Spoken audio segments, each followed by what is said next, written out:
Might not have the same.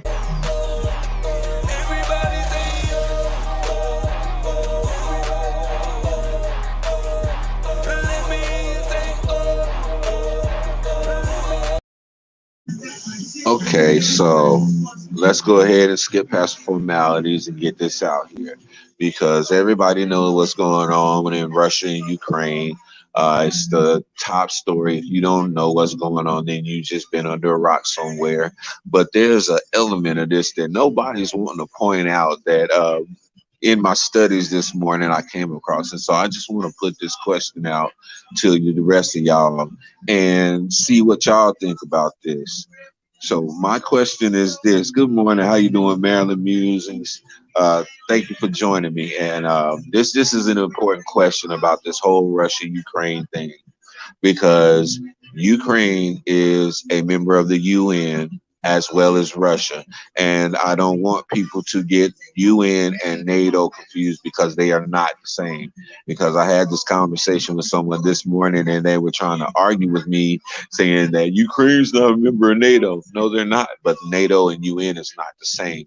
And so my question is this: with Russia being a member of the UN Security Council, who's obligated to protect the members of the UN, which Ukraine is a member of the UN. How is it that a member of the UN Security Council can then wage war on this member of the UN? That is the biggest conflict of interest in history. In history, and nobody's doing anything about it. What is the UN doing about it? How is the UN addressing this issue? Because this right here is it's a conflict of interest on such a global scale, and it sets a precedence in just disrespecting the UN. And this is what Russia is doing. And so Russia should be expelled from the UN immediately, and all of the UN's resources should be compiled against Russia. We don't have time for sanctions. And what I heard this morning concerning sanctions against Russia, they said, well, we don't want to do too much to Russia because it will affect global oil prices and all of that. So what you're saying is you would rather stand by and let Russia murder people who are members of UN who they're sworn to protect because you don't want to pay high gas prices, or you don't want to pay extra for those minerals that we use in certain devices in our country, because that's what the whole discrepancy is with United States and UN. This is why they're not over there all over Russia right now, because they know if they compromise their relationship with Russia because of this, then they're going to not be able to use Russia's oil surpluses. They're not going to be able to use those mineral reserves that Russia has, and that's going to cause the prices of those minerals and that oil to go up over here. So basically, essentially, what they're saying is they would rather allow Russia to murder people in Ukraine because they don't want to pay higher gas prices over here. They're scared we're gonna complain about gas prices. This is what they're saying. This is what essentially has been said over in the newscast this morning, and it's sickening. It's very sickening to just think that a person would allow a genocide to take place, basically because they don't want to set off a ripple in the water with Russia. We have to really reevaluate who we're electing into these offices. We need to really, really reevaluate who we allow to speak for us and represent us, especially on a global stage. Because once again, like I said, they're allowing a member of the UN, the United Nations, which there are over 100 and something members of the United Nations, and they're allowing one of the who's supposed to be one of the governing members, one of the governing bodies, one of the five governing bodies, that's us, Russia, China, and two other I can't think of the two other places, but there are five governing bodies of the UN whose major component is the protection of the members of the UN. And so, like I said before, I'm just going to keep repeating it. This is the biggest conflict of interest in the history of our age. In the history of our age, this is something that it can't go ignored. It has to be dealt with swiftly and definitively to give a message to the rest of the world. If not, then everybody else is going to start to do like Putin and have absolutely no respect for the United Nations, which means they have no respect for the rest of the world, because that's essentially what the United Nations is compiled of, all of the countries around the world who's trying to keep some type of global cohesiveness amongst the nations.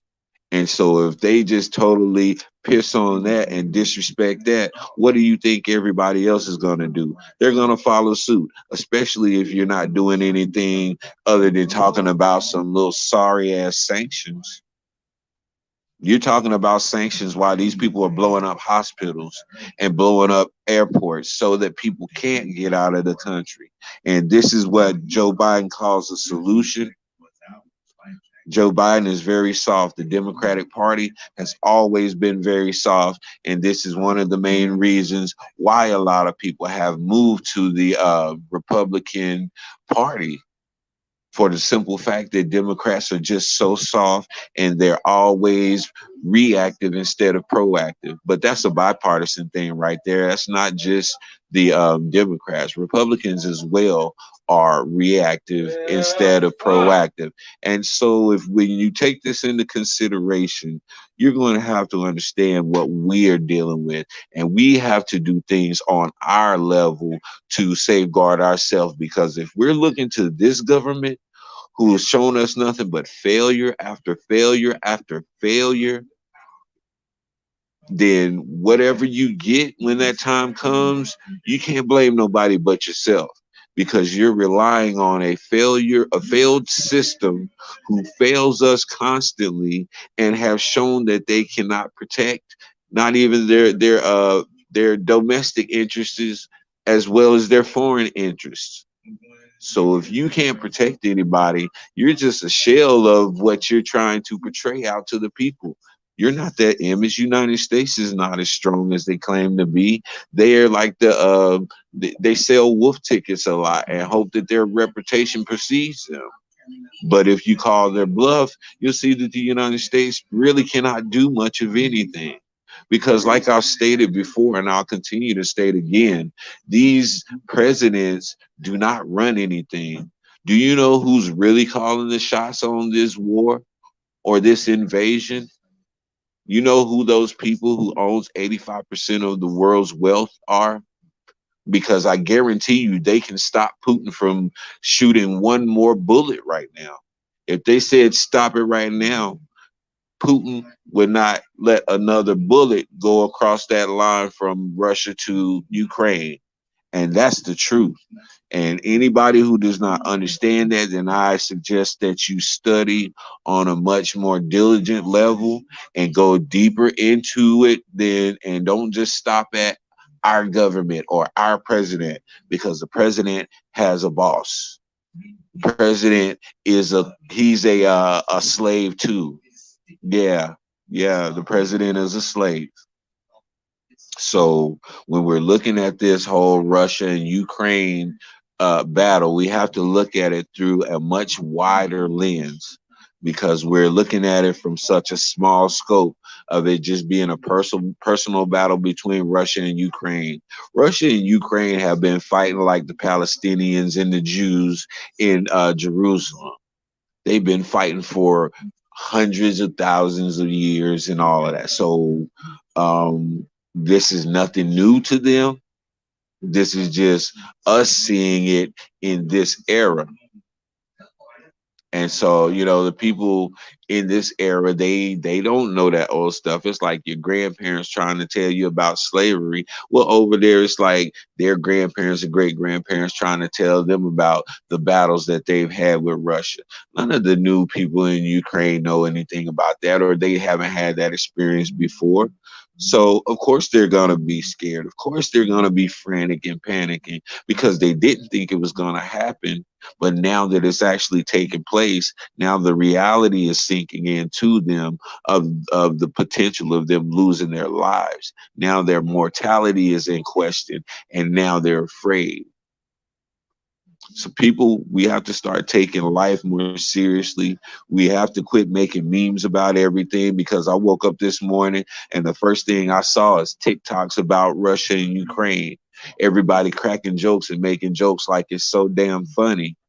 But if you was to have a family member that you lost in those types of situations, it wouldn't be so damn funny to you. And so I'm just going to leave on this note. If Russia is supposed to be security over somebody, well, it's just like the police in the United States and police brutality against black people. It's the exact same principle, just different players in the game. So Russia is the police, Ukraine is the black people who are being brutalized by the people who are supposed to protect them. This is the whole point of this video, and I don't want anybody to stray away from that point, because this is the point that I'm trying to drive home. It's the biggest conflict of interest in the world, and if the UN doesn't kick Russia out immediately, then the UN is ineffective and obsolete, and they need to be dealt with as well. I'm gonna leave on that note because I'm gonna say something else. This is your boy D Mac, man. Y'all know what I say. Sticks and stones can break your bones, but the word can always heal you. I'm out.